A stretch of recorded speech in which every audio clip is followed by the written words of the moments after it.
transnacionais, diálogos transnacionais, a academia e comunidade faz parte do que o Instituto é. A gente tenta entender as questões, os problemas dos imigrantes brasileiros e, ao mesmo tempo, o que a academia faz em relação à imigração, em relação ao conhecimento migratório, e tenta fazer esse meio, esse entendimento, com o objetivo de criar políticas públicas, programas, advocacia, junto aos governos onde nós estamos e principalmente junto ao governo brasileiro. Nós iniciamos, a primeira apresentação foi no mês passado, nós tivemos a professora Maxine Margolis, e foi uma apresentação que tem muito a ver com a apresentação de hoje. Naquela apresentação dela, ela falou muito sobre essa coisa aonde a gente se encaixa enquanto ou não se encaixa enquanto etnia brasileira, a questão do censo e a questão da invisibilidade dos brasileiros. Ela escreveu muito sobre isso nos anos 70, 80, e hoje nós vamos receber a professora Cristiane Busato Smith, e ela vai discutir um projeto lindíssimo que gerou um livro maravilhoso que chama Entre Between, que é uma coletânea bilíngue de 28 ensaios escritos por 6 mulheres imigrantes brasileiras.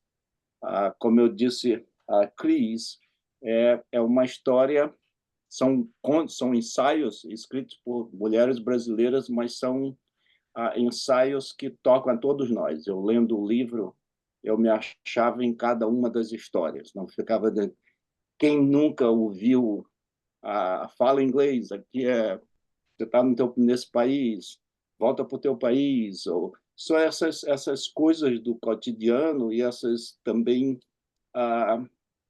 vidas que são vividas aqui, são vividas lá, são repartidas de formas diferentes, com sentimentos que as histórias são muito interessantes, porque mostram esse lado do que é a diáspora, não? Do que é a vida imigrante.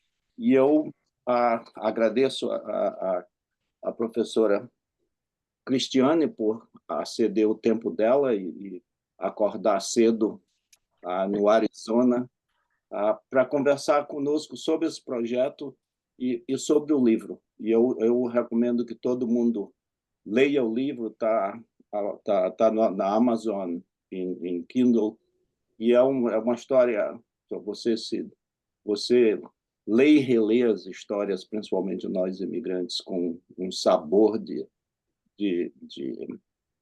nos vermos nessas páginas do livro. Muito obrigado, Cris. Eu é que agradeço e me tocou muito o que você falou de ter de se associar, né? Que os textos sejam relatable, né? Enfim, só por isso já vale a pena, valeu a pena todo o esforço. Bom, muito obrigada, professor Álvaro, pelo gentil convite, introdução.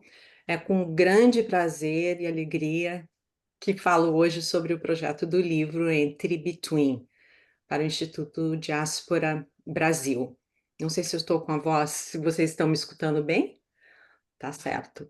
Agradeço também a presença de todos no Brasil e nos Estados Unidos, agora no Japão. Não sei se alguém nos ouve de outro lugar. Provavelmente todos brasileiros e brasileiras, diaspóricos como eu ou não, né? Agradeço a Cecília, que eu acho que é a única autora do livro, coautora, não é? Que nos escuta. Agradeço os meus queridos alunos, eu estou vendo aqui Marcos e Mara, não é? Eu dou um curso de escrita criativa no Solar do Rosário, talvez os curitibanos reconheçam aqui, que é um centro cultural bárbaro em Curitiba. não é? O título do meu curso é As Histórias que Você Precisa Contar. Como é um curso online, eu já tive várias pessoas aqui dos Estados Unidos que fizeram o curso. O título é As Histórias que Você Precisa Contar. Bem, eu falo do Arizona, 7 horas da manhã aqui, de um sábado, por isso me dou o direito de pedir de antemão a indulgência de quem me assiste, né? Como o Próspero faz na peça Tempestade de Shakespeare. Eu me identifico não com o Próspero, se alguém assistiu, conhece a peça, mas sim com o Caliban. Bom, a minha apresentação faz parte, então, dessa série de palestras Oi. que o Fábio já falou, não é? Ahn, e que se chama Diálogos Transnacionais, Academia e Comunidade do Instituto Diáspora Brasil. A minha fala não é propriamente uma palestra, é uma fala informal que conta sobre a trajetória do livro. Então, são 28 ensaios que publicados na coletânea. Eles não são acadêmicos, não se aproximam do tema da imigração a partir de conceitos teóricos, estatísticas ou dogmas. Eles falam da imigração de uma forma oblíqua, como sugere Emily Dickinson. Ela diz o seguinte: Tell the truth, but tell it slant. Ou seja, os textos são autobiográficos, então eles falam da verdade, né, de histórias que aconteceram, mas usam recursos da escrita criativa. Daí o oblíquo, né, da forma não direta, de uma forma literária. Bem, eu estruturei, muito embora não seja uma palestra, né, mas eu tive que estruturar de fato. Então, eu estruturei a palestra. Primeiramente, eu vou falar da trajetória do livro, depois do livro, o livro em si, e depois e vou fazer a leitura de alguns ensaios, conforme o tempo permita. E no final eu reservo cerca de 15 minutos para uma conversa, não é? Perguntas, um diálogo mesmo. Mas, por favor, sintam-se à vontade para fazer perguntas no chat ou mesmo para intervenções durante a apresentação. Os caminhos da imigração geram muitos desafios. Como existir nesse novo mundo de anseios e esperanças diferentes, de mais incertezas do que certezas? Explico a minha trajetória. Desde que cheguei nos Estados Unidos, senti necessidade de mapear o meu entorno, de traduzir as minhas escolhas, as encruzilhadas e as armadilhas, de me equipar melhor para enfrentar a grande aventura da imigração. Eu precisava de uma linguagem fluida que me auxiliasse a articular este mundo de lá e de cá, no qual eu transito e tropeço diariamente, de negociar melhor as duas culturas, as duas línguas, as duas identidades ambivalentes, que estão em perpétua mutação e em mútuo conflito. Ser brasileira americana é habitar na cruel condição do hífen, que ao mesmo tempo une e separa. Para o imigrante, o hífen não é um mero sinal ortográfico. Surgiu, então, a necessidade. Deixa eu só. Surgiu, então, a minha necessidade de encontrar uma linguagem maleável que acomodasse as contradições dessas novas versões. A escrita acadêmica, analítica, crítica e teórica com a qual eu estava acostumada caminhava no sentido inverso. Eu tinha dificuldade de traduzir os meus sentimentos, então senti necessidade de escrever sobre a minha vida, de registrar as minhas aventuras e desventuras como imigrante. Daí a minha decisão de fazer cursos de escrita criativa não ficcional no Arizona State University. Foi assim que acertei o passo, que encontrei a minha voz e a escrita se tornou um exercício diário. Mas a escrita é um ato solitário e eu senti necessidade de me conectar com outras imigrantes brasileiras e formar uma comunidade que tivesse inquietações e questões semelhantes às minhas. A sororidade sempre foi um conceito tão vital para as mulheres, não? Desde o começo dos dias. Ademais, a jornada fica mais fácil e prazerosa quando se está em boa companhia. E eu estava, e sou, porque continuamos amigas, né? A força do livro Entre Between reside, sem dúvida nenhuma, no coletivo. Em fevereiro de 2022, eu publiquei uma postagem num grupo do Facebook. O nome do grupo é As Gringas no Arizona. Eu não tinha qualquer expectativa, a não ser a de criar um espaço para o compartilhamento de experiências por meio da escrita. Ao mesmo tempo, sempre me foi muito claro que a escrita é uma ferramenta de empoderamento para a mulher. Historicamente, o gênero memorialístico, ou seja, diários, autobiografias, cartas e memórias, até pelo menos o século XVIII, era o melhor, talvez o único, veículo para a mulher expressar a sua voz no sistema patriarcal. Ademais, ao participar de um grupo de narrativas compartilhadas, as pessoas sentem um sentimento de conexão social e pertencimento. Nós somos feitos de histórias, né? Somos contadores de histórias. E as histórias desempenham um papel central na nossa identidade cultural. A escrita autobiográfica é de natureza pessoal, íntima, daí os textos são muito vulneráveis no livro, né? Não é à toa que o slogan, o pessoal apolítico, se aplica historicamente para o universo do sujeito feminino. A escrita é certamente um ato político. Haveria melhor maneira para a imigrante brasileira escrever a sua história, senão a partir do eu?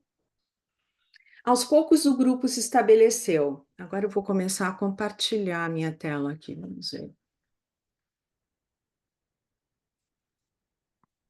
Só um instantinho.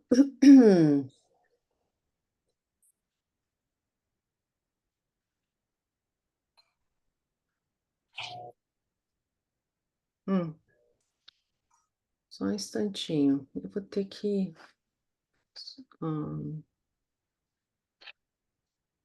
vou ter que parar de compartilhar só um pouquinho. Não me perco no meu script aqui. O que eu faço agora? Eu ainda estou compartilhando, sim, não? Não, você já parou, tinha aberto, estava a tela cheia, estava bonitinha. Não sei o que aconteceu. Geralmente o que acontece é... Agora ficou cheio aqui na minha tela. Que estranho. Eu não sei como eu faço para diminuir a tela. No meu computador, Entendi. eu estou vendo só o meu... É só compartilhamento. E se der aquele F? Será que sai? Consegui. Só que vocês agora não estão Não. compartilhado. Vamos ver se dá certo aqui. Share screen de novo. Acho que aqui só aparece realmente a tela. A gente está vendo a apresentação bonitinha. Pois é, mas eu preciso... Bom, eu vou ler vou seguir aqui o meu script. Um instantinho, só para eu me organizar aqui. Tranquilo. Bom, somos 6 imigrantes. Somos 6 imigrantes.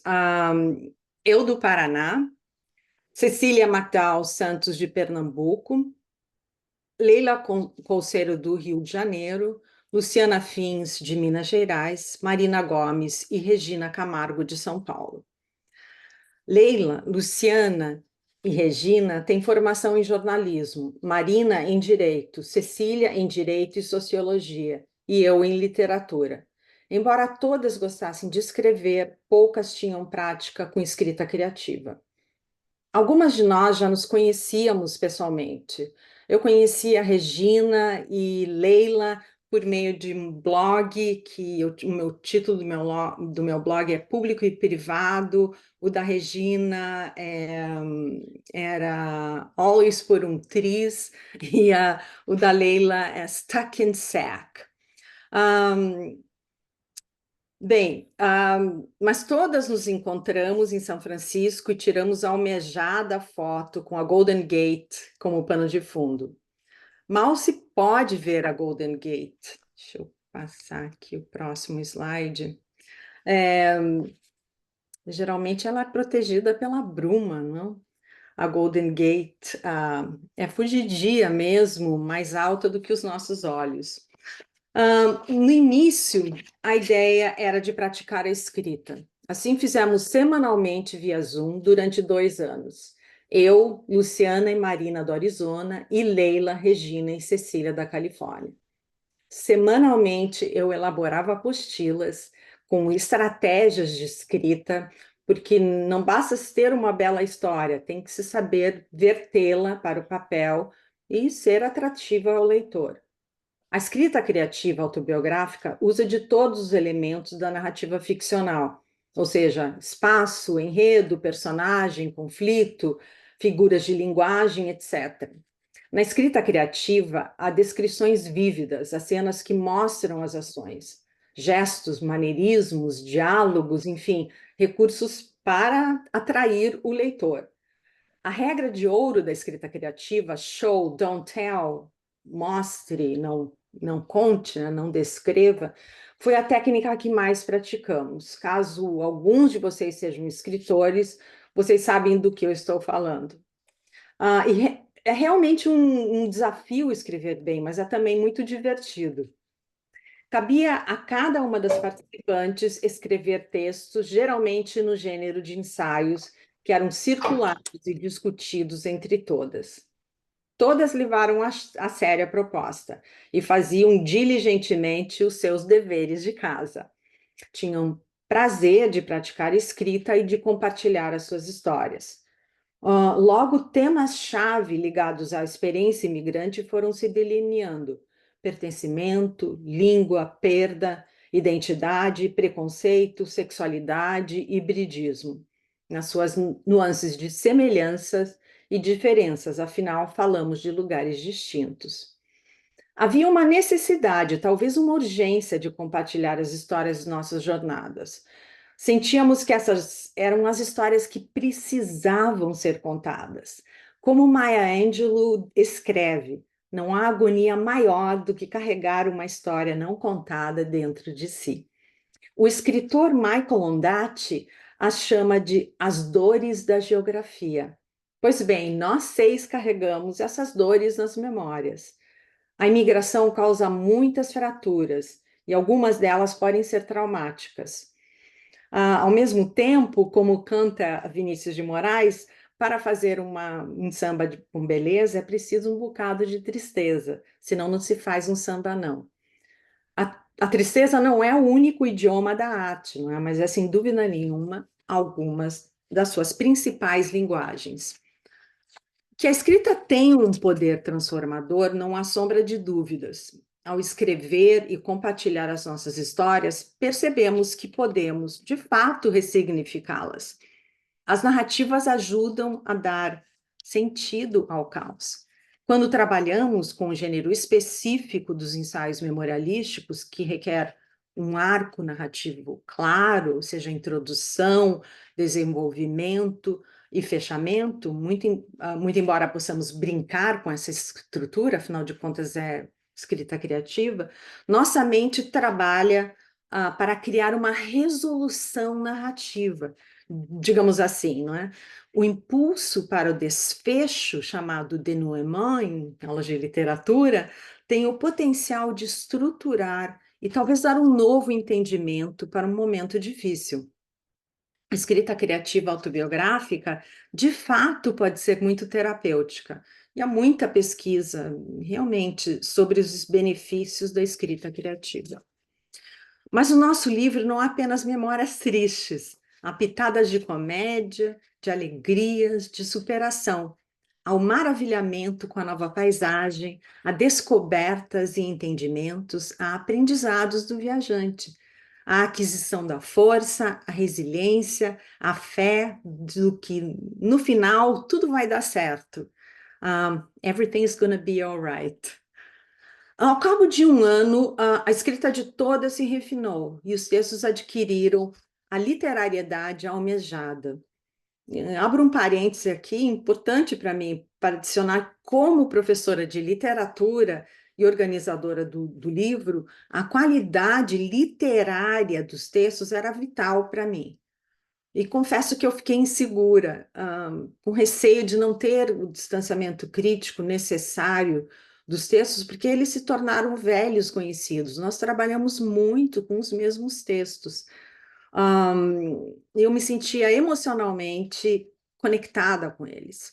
De qualquer maneira, ficou evidente para mim e para todos que devíamos publicar um livro. As histórias eram preciosas e precisávamos de uma plataforma para compartilhá-las.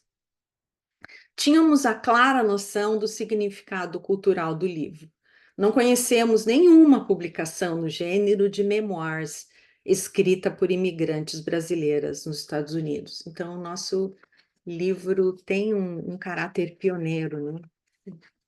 Enquanto a representativa política das imigrantes latinas nos Estados Unidos, principalmente, mas não exclusivamente, das mexicanas, é muito expressiva, a falta de narrativas de mulheres imigrantes brasileiras salta aos olhos.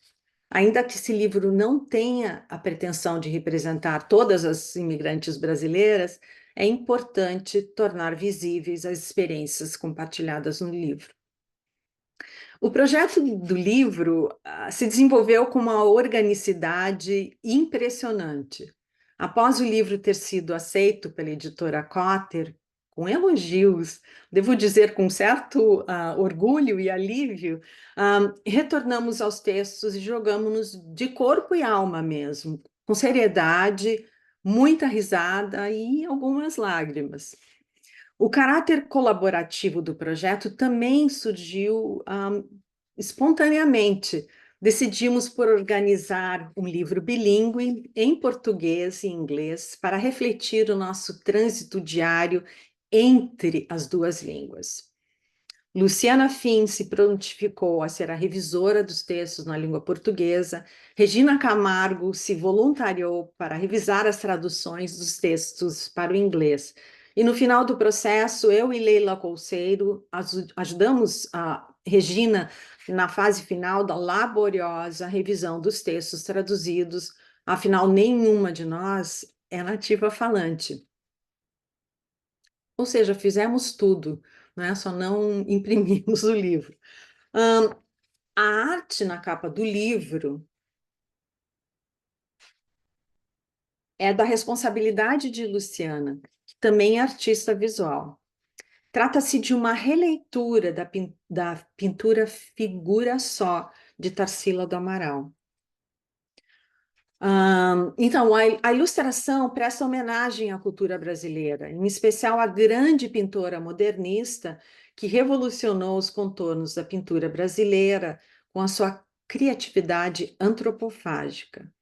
A imagem da figura só, à luz do nosso livro, simboliza a trajetória da mulher imigrante brasileira nos Estados Unidos. Cabelos ao sabor do vento, sem lenço, sem documento, né? Essa figura disforme, vaga em um terreno inominado, talvez desértico, como se em busca de uma identidade própria, uma identidade que transita between, duas culturas, duas línguas, duas geografias. A figura só possui uma ontologia binária, fronteiriça, como a nossa, as 6 autoras deste livro. Os recortes na lineografia evocam a fragmentação da figura só. Nosso livro foi agraciado com um generoso prefácio feito pela escritora, professora e socióloga Miriam Adelman. Não sei se alguns de vocês a conhecem, mas ela é assim. Foi minha professora.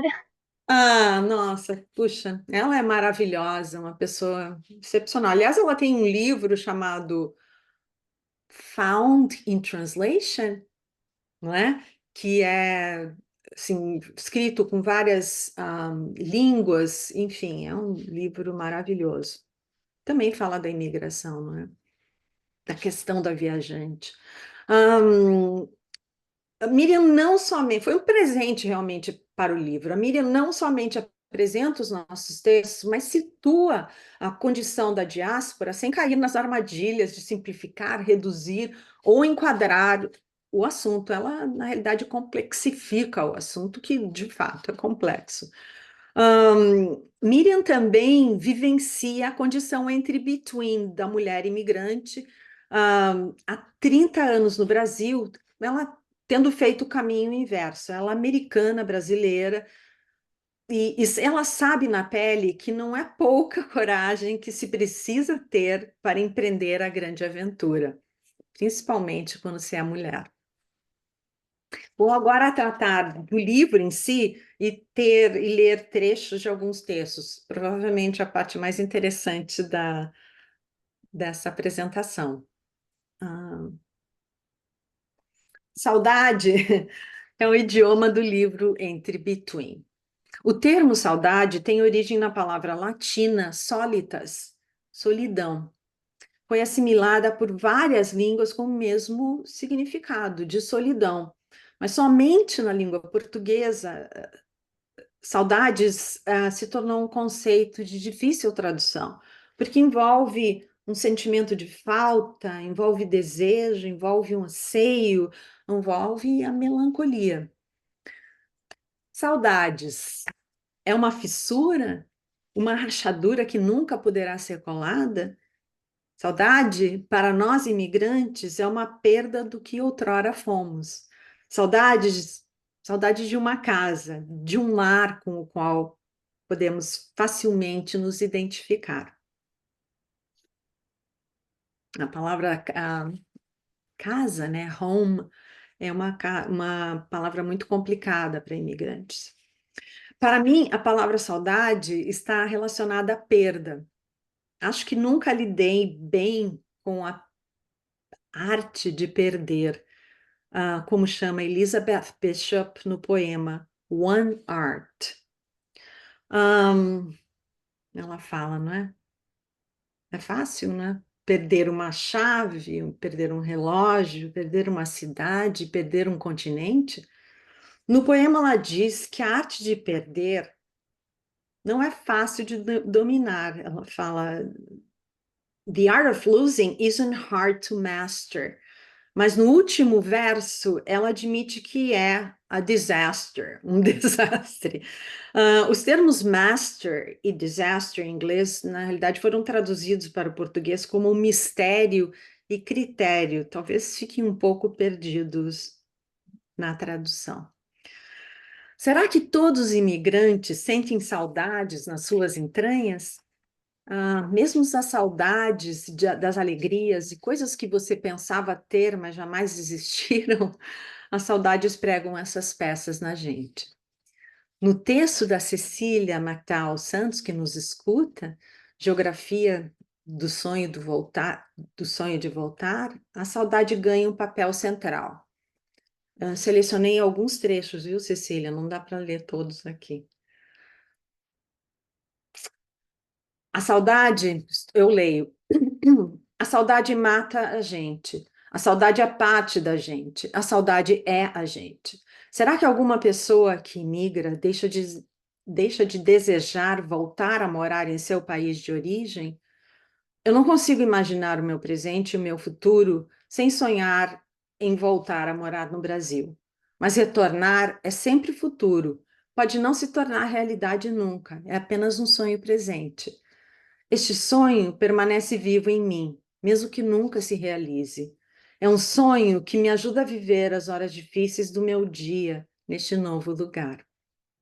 Às vezes é um sonho adormecido, não penso no sonho, nem sei se sonho. E quando sonho, não me imagino em nenhum lugar, ah, em lugar nenhum do Brasil, sobretudo quando estou feliz em São Francisco, quando estou desfrutando do trabalho, do lazer, do amor, dos encontros com as colibris, quando estou bem de saúde, quando sinto saudade, mas não necessidade de sair desse lugar que me preenche de muitas maneiras. Eu leio agora o último parágrafo. Mesmo que não trace um plano concreto, que ainda não saiba se um dia voltarei, só sei que, enquanto estiver fora do Brasil, preciso guardar o meu sonho de voltar a morar lá. O Brasil como um sonho, o Brasil como imaginação, o Brasil inteiro, não só um lugar qualquer do Brasil, não uma cidade, um bairro ou uma rua em qualquer lugar do Brasil. Enquanto estiver morando fora do Brasil, preciso deste sonho, desse companheiro de vida. E se ou quando algum dia retornar, vou desenhar outra geografia do sonho, do lugar por onde acalentarei o sonho de viajar novamente no futuro da imaginação. Emocionante, não é? Eu escolhi este livro para abrir, este texto para abrir o nosso livro. Para todo imigrante, a questão do pertencimento é complexa e nuançada. A minha carreira como shakespeariana nos Estados Unidos tomou rumos muito diferentes. No Brasil, eu dava aulas sobre Shakespeare na graduação e no mestrado. Mas será que, como shakespeariana brasileira, eu teria o direito da fala? Eu escrevi um ensaio intitulado, na realidade, de ontem mesmo, à noite, eu tinha escolhido um ensaio que se chama A Cidadã Americana em Três Movimentos, mas eu sei que algumas pessoas aqui são acadêmicas, então eu decidi, eu optei por um ensaio intitulado Terninho Cinza, no qual eu narro a minha experiência no meu primeiro congresso sobre estudos shakespearianos nos Estados Unidos, depois de imigrar. Eu escrevi. Enfim, são trechos também, né? Mal pude acreditar. Parecia que eu estava na reunião de uma seita. À minha esquerda e à direita, centenas de shakespearianos de estados de ambas as costas, oeste e leste dos Estados Unidos, usavam ternas e gravatas meticulosamente passados, camisas brancas engomadas, blazers sob medida. Sóbrios e sérios, os olhos por trás dos óculos, hipnotizados pela palestrante. Ela falava como se fosse uma sacerdotisa, desvendando uma mensagem criptografada nos primeiros versos dos sonetos de Shakespeare. Seus braços gesticulavam, realmente, maniacamente para o slide projetado na parede. Na noite anterior, eu havia encontrado com os delegados do meu seminário, que se chamava Shakespeare and Visual Arts, para um drink introdutório. A líder do seminário olhou para mim com um olhar curioso. Você é artista? Perguntou, com curiosidade. Respondi com um confuso: não, não sou. Ninguém ali parecia ser artista, pelo menos pela lógica dela. Estavam vestidos discretamente, muito com seus óculos, e crachás, inclusive. Pareciam intelectuais. Eu não usava crachá, eu tenho alguma coisa que me irrita muito com crachás. O que levou a líder a pensar que eu parecia uma artista? O meu cabelo comprido, os meus gestos, os meus maneirismos, talvez, o meu vestido florido. Volto agora para a cena do auditório. Inconformada com a surrealidade da cena, corri para o quarto e liguei para Adriana, uma amiga que é professora titular de uma universidade nos Estados Unidos. A Adriana deu uma risadinha e disse: Mas está esperando o quê numa conferência de Shakespeare, da Shakespeare Association of America? Pelo amor de Deus, pegue um táxi, prepare a carteira e vá na Ann Taylor comprar um terninho, azul marinho ou cinza. Eu optei pelo cinza. O título do meu trabalho, Images of Ophelia in Brazil, ecoou na minha cabeça a noite toda, enquanto eu me revirava na cama. Eu havia publicado extensivamente sobre uma personagem que havia sido objetificada e tornada invisível ao longo de sua narrativa incrível, prolífica nas artes visuais. De repente, me peguei me associando a Ofélia. As mulheres são duramente julgadas na ficção e na vida. É muito fácil errar o alvo quando se é mulher. Como mulher brasileira, eu era, dependendo da ocasião, muito visível ou muito invisível. Minha intenção era de fazer, minha intenção ingênua, né? Era de fazer uma contribuição real para a pesquisa de Ofélia, incluindo artistas brasileiras na discussão anglo-americana. Mas mesmo hoje não sou capaz de julgar se fui bem ou não. Antes que eu pudesse expandir meus argumentos, fui atropelada por um dos participantes. Tentei retornar à apresentação, mas o momento havia passado. Fui pega de surpresa pela competitividade que pairava na sala, tal qual um ninho de vespas furiosas prontas para atacar. Me despedi de Anne, minha amiga e colega shakespeariana, com o coração pesado. Abracei-a longamente, desejando poder voltar para o Brasil, voar para o Brasil com ela. Mas o Brasil não era mais a minha casa. Parti de Boston cabisbaixa. Aterrisei no aeroporto Sky Harbor, em Phoenix, com o terninho Ann Taylor cinza na mala, um rombo de $500 no bolso, um monte de novas perguntas e o gosto amargo da indignidade. Mas não se preocupem, eu logo me recuperei da síndrome do terninho cinza. Hoje em dia eu uso o traje que bem entendo, mesmo em eventos acadêmicos, sem nenhum remorso, sem pedir desculpas. Enquanto eu menciono a objetificação da mulher brasileira em O Terninho Cinza, a questão é o tema central do texto A Brasileira Sexy. Eu me esqueci de passar o slide. Na realidade, acho que vocês podem ver o meu... Aqui é uma foto mesmo do Terninho Cinza, para comprovar que aconteceu mesmo. Mas enquanto eu menciono a objetificação da mulher brasileira em O Terninho Cinza, a questão é o tema central do texto A Brasileira Sexy, de Leila Couceiro. Só um pouquinho. Ela escreve: uma vez fiquei sem reação quando John, um colega de departamento, me contou com um sorriso malicioso. Um dos empreiteiros me perguntou se a brasileira sexy ia estar na reunião de amanhã. Fiquei me perguntando por que John achou apropriado dividir esse comentário comigo.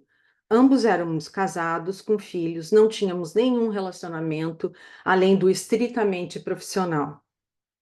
Não estávamos em competição porque ocupávamos cargos muito diferentes, então ele não tinha objetivo de me diminuir profissionalmente. Só havia uma hipótese. Ele devia achar que eu, como brasileira nativa, adoraria ser presenteada com aquele espelhinho oferecido pelo homem branco.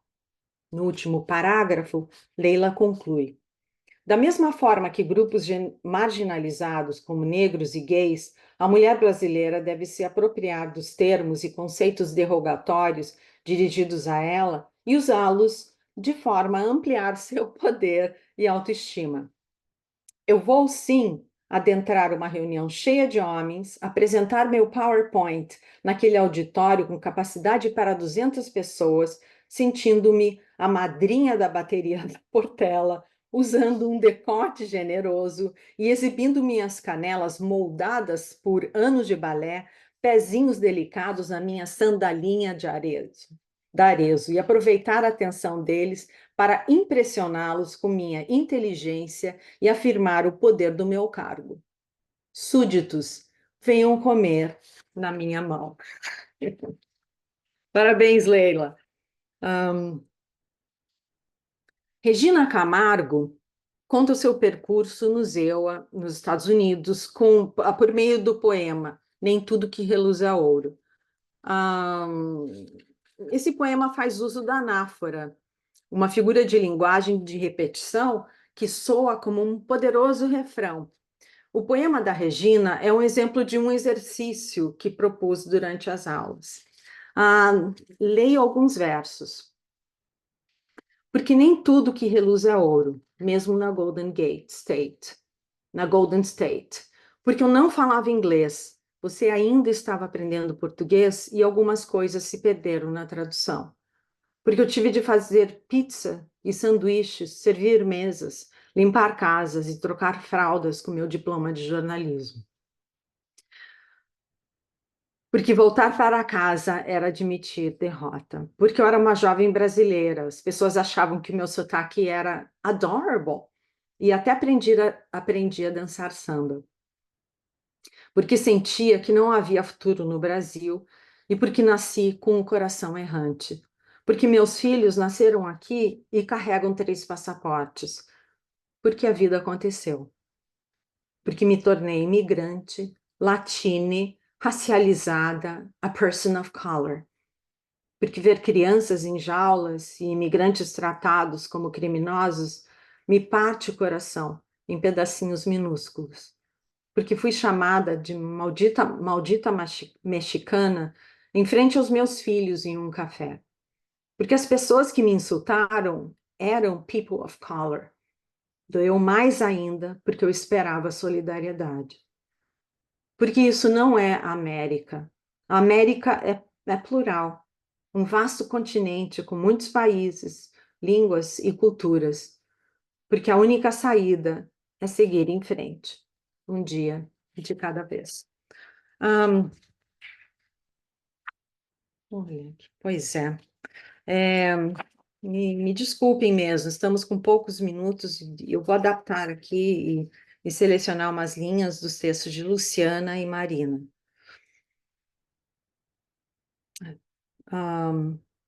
Essa Luciana Fins, desculpem. Luciana Fins fala de forma poética. Os textos da Luciana são incríveis, são muito poéticos. Então, ela fala da situação precária de ter se mudado para um país no qual ela ainda não domina a língua. Justamente ela, que é tão eloquente e articulada. Ela, inclusive, é atriz. Ela conta que é uma espécie de confraria linguística que se forma entre imigrantes que têm dificuldade de falar inglês, não? Que ela denomina de a língua secreta dos anjos. Luciana escreve: tamales, tacos, guacamole, um café preto, uma conversa ao pé do ouvido e um sorriso solto. Com elas, posso falar a língua do submundo norte-americano, das centenas de imigrantes fronteiriços que deixam filhos, pais e amores. O inglês tem sotaque de coreano, chinês, russo, japonês, árabe, persa e espanhol. Quando nos juntamos para tomar café no posto de gasolina durante os intervalos, falamos ao mesmo tempo. Falamos a língua secreta dos anjos. Adaptei um pouquinho aqui. Já a Marina Gomes é descendente de italianos, a mãe dela, os pais dela eram imigrantes italianos, agora ela é imigrante. Então, ela fala das duas, da questão, né, dos pais e da influência da família italiana, não é? E ela própria é italiana, ela própria é imigrante agora, né? Ela narra um momento sensível, muito sensível, também tem um texto sobre isso, que é o meu texto se chama Um Dia Chuvoso em Curitiba. Enfim, é um momento sensível para todo o imigrante que a visita ao seu país natal, né? Ao Brasil. Os sentimentos contraditórios no texto preponderam. O título do ensaio é Entre Marés. E eu cito: a sensação das visitas à minha família no Brasil é como o vai e vem das ondas. Quando estou perto da chegada, me sinto aliviada. Quando retorno aos Estados Unidos, sinto que deixei um pedaço de mim. É como se eu estivesse sem ar, sem fôlego, ou força para atravessar o Atlântico. A sensação é que nado contra a correnteza ou sou arrastada por ela. É como se não estivesse fazendo a coisa certa. Minha vida de imigrante é como as ondas que me lançam para perto e me recolhem para longe. Aqui eu vou parar de share. Desculpem, eu fiz alguns recortes desajeitados mesmo de alguns textos que não fazem jus a esses textos, né, do livro. Para quem se interessar, o livro físico está à venda no site da Cotter Editorial e o eletrônico na Amazon, Brasil e nos Estados Unidos. Na realidade, para quem tem o livro já sabe, tem um lado meio lúdico do livro. Os textos, metade dos textos são em português, não é? E se você quiser os textos em inglês, você tem que virar de ponta cabeça, né? E aí tem todos os textos em inglês.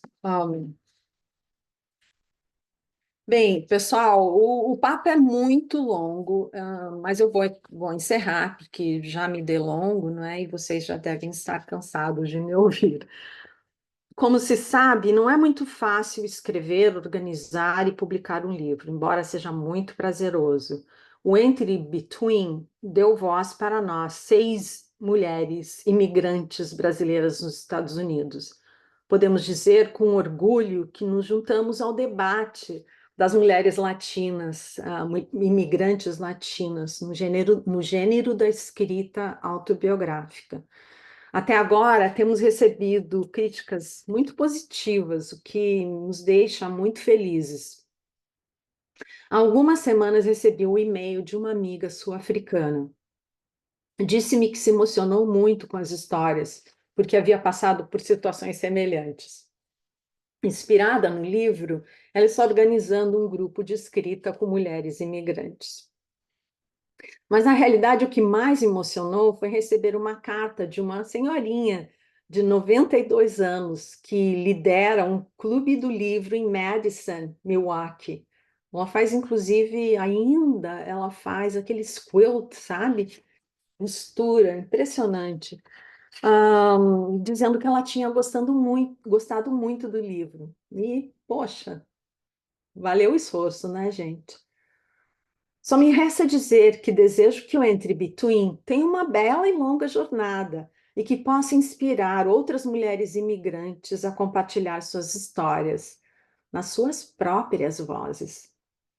Obrigada pela atenção, desejo boa sorte na jornada de todos os imigrantes que me assistem e aos não imigrantes também. Muito obrigada. Agora a gente abre